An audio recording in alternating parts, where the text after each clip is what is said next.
So we're still on day one here at the IFA show, and we stopped by the booth of our IFA friends.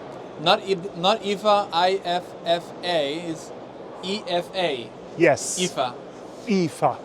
So here's Thomas.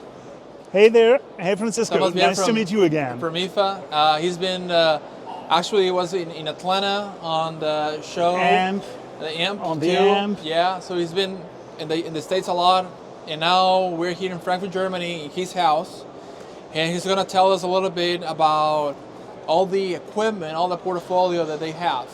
And so, thank you for having us. Thank you for coming, visiting us here on IFA show in Germany, for your cooperation. Well, and I think don't let's lose time, just let's start. Well, slaughter process starts with a stunning. In this case, we're going to have the electric stunning devices with several options on it. We have one with the documentation, several programs on it, so easy to handle. We have the same model as a mobile device, which is an absolute advantage for big companies or very small companies who need to be more flexible. And for you, we have just one which has no documentation, which is for the smaller slaughterhouses where is no documentation needed. So this is for pigs. So for the electrical simulation, primarily using pigs. For pigs, for sheep and goats.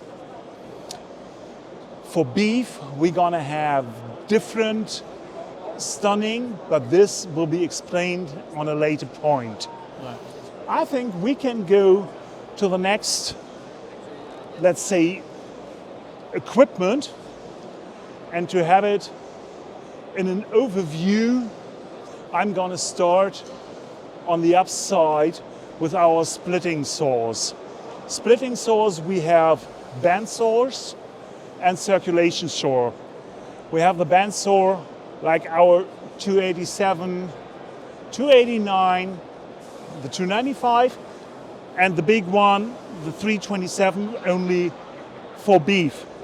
All of them are very popular here in Germany or in Europe, and starting getting up in the US also. For the small ones, we have one circulation saw. If you prefer a circulation saw, you take this one. So you can split a hog using this. That's for hogs. Okay, for how many hogs an hour you can do with this one? That depends on the operator. Okay. It depends on how good he is. But approximately, let's say. Well, up to 60, 70 is no problem. Okay. Then we have one reciprocating saw, also for small companies, which is good for hogs and beef, but really for a low number of slaughters per week. That's the 289, which is similar to the 287, but got more power and got a magnetic valve for the water flow, which is the advantage in the cleaning process. We went to a plant in northern Germany recently, and they had this guy for splitting pigs. Yes. So it's one of the things that I had some questions from processors in South America. Yes. Because sometimes for small facilities, they may be using the 286, but the 287. But sometimes I had a question like the inspection personnel from the government. Sometimes they get picky on the surface, on the finishing. So that's why sometimes in the bigger plants where they federally inspected, they may go with this finishing. So yes, and this is one of the reasons, and the other two, as I said, is first the bigger motor, which got more power for a higher number of slaughterings per week, for example, and the magnet valve and the backside here. This one opens only if you operate with the saw, and on the opposite side you can see here This is a manual water controlled. Up here, this is manually controlled. That one is controlled by a magnetic valve. Horsepower on this one? Do you recall? No? To be honest, only I can tell you in watts. In volts. This one is a 2,500 watt motor, and there we're gonna have a 1,800 watt motor. All right. That is our industrial hog splitter, also with a big motor, a little bit longer, and with warm and cold water. Where is the difference? What is the advantage?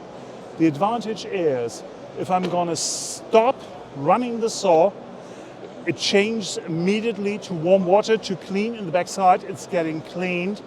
And as soon as I start the operation again and the wheel's turning, I get cold water, which is cooling the band itself, and not to get it too hot. And this is just a beef splitter. This is not thought for hogs. It's the biggest one which we have, and it is used, for example, in Europe's biggest slaughterhouse in southern Germany for cattle. They do up to 1,200, 1,300 a day.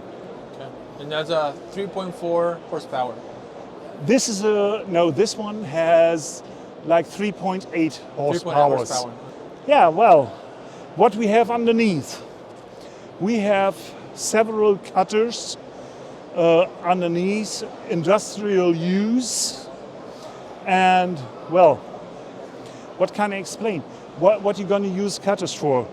After bleeding and dehydrating, or you have to cut like the fore feet, you have to cut the hind feet, you have to cut the horns. For all these processes, we have different types of cutters. What we can see here are all with two moving knives.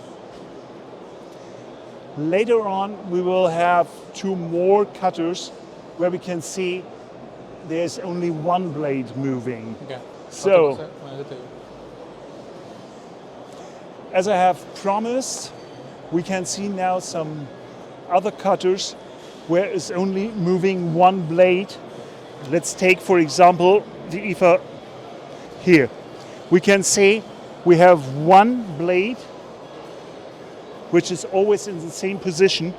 Only the upper blade is moving, and it's like at a papagay, okay, at an ara, like a bird, like let's say, yeah. like a bird. And especially for dehorning, we have our Z13, which we call the guillotine. It's two knives moving, which are coming together and cutting for sure the horns. Of course, it's not done for longhorn cattle because you have to go between. Yeah.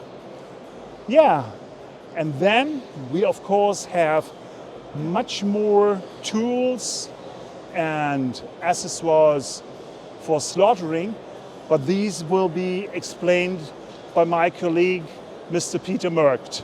Thank you for your attention.